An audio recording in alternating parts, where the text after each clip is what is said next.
নমস্কার বন্ধুরা, পর্ণকুটিরে সবাইকে স্বাগত। আজকে আমি আরও একটা নতুন রেসিপি নিয়ে আপনাদের সামনে হাজির হয়েছি। এই যে দেখতে পাচ্ছেন, আমি এখানে ছোলা নিয়ে নিচ্ছি, সেদ্ধ করা ছোলা আর কুচানো আলু।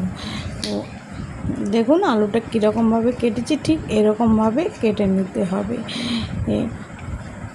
তারপরে নিয়ে নিয়েছি সামান্য আদা, রসুন, পেঁয়াজ আর একটু কাঁচা লঙ্কা ওই ঝালের জন্য, আর নিয়ে নিয়েছি কুচানো পেঁয়াজ।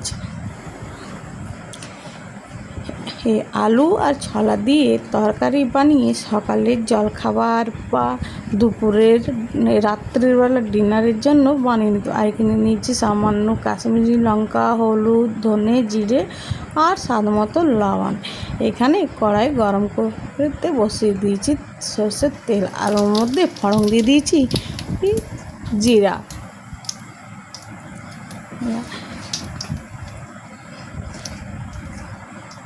জিরা ব্রাউন কালার হয়ে গেলে এবার দিয়ে দেবো কুচানো পেঁয়াজ।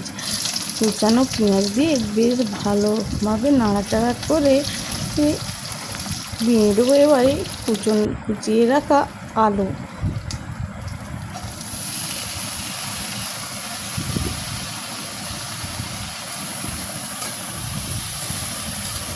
পেঁয়াজ আর আলু বেশ ভালোভাবে নাড়াচাড়া করে এই যে আলু আর ছোলার তরকারি, এটা রুটির সাথে পরোটার সাথে খুব ভালো যায়। এভাবে একবার বানিয়ে খেয়ে দেখবেন। আর এবার দিয়ে দিয়েছি টমেটো কুচি। আমি একটু সব তরকারিতেই টমেটো কুচি দিতে পছন্দ করি। আপনারা যদি না দিতে চান নাও দিতে পারেন, এটা কোনো বাধ্যকতা নেই। এবারে দিয়ে দেবো ছোলা, সেদ্ধ করা ছোলা।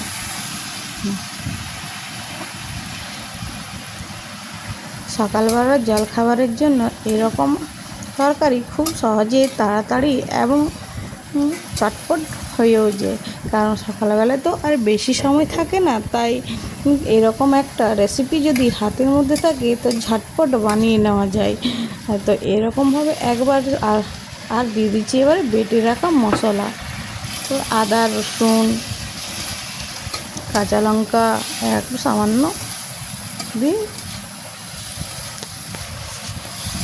নাড়াচাড়া করে নিয়ে এবারে দিয়ে দিতে হবে ওই যে ধনে জিরে গুঁড়োটা। আমি না ওটা আগে জল দিয়ে গুলে রেখেছিলাম, কেন গুঁড়ো মশলা যদি একটু জল দিয়ে খানিকক্ষণ ভিজিয়ে রাখা হয় তাহলে তরকারির স্বাদ আরও দ্বিগুণ হয়।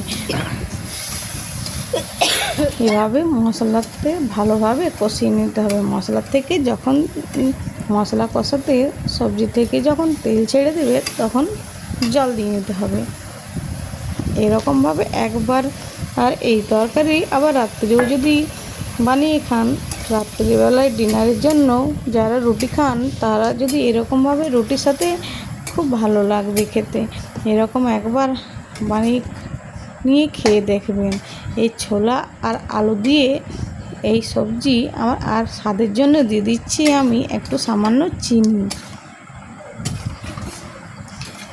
ঠিক বেশ ভালোভাবে কষিয়ে নিয়ে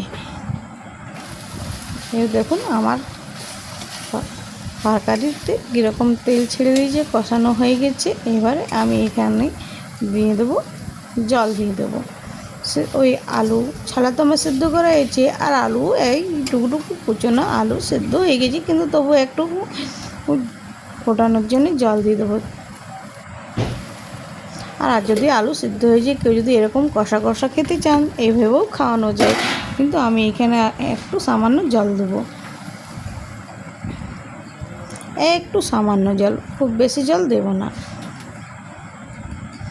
বেশ জল দিয়ে ভালোভাবে নাড়াচাড়া করে নিয়ে একটা চাপা দিয়ে দেবো আর 5 মিনিটের জন্য।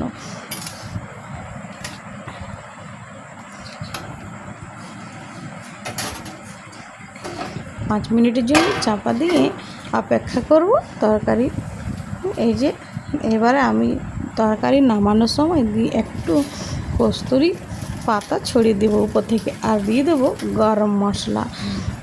তো গরম মশলা দিয়ে এবারে গরম মশলা ভালোভাবে নাড়াচাড়া করে নামিয়ে নেব।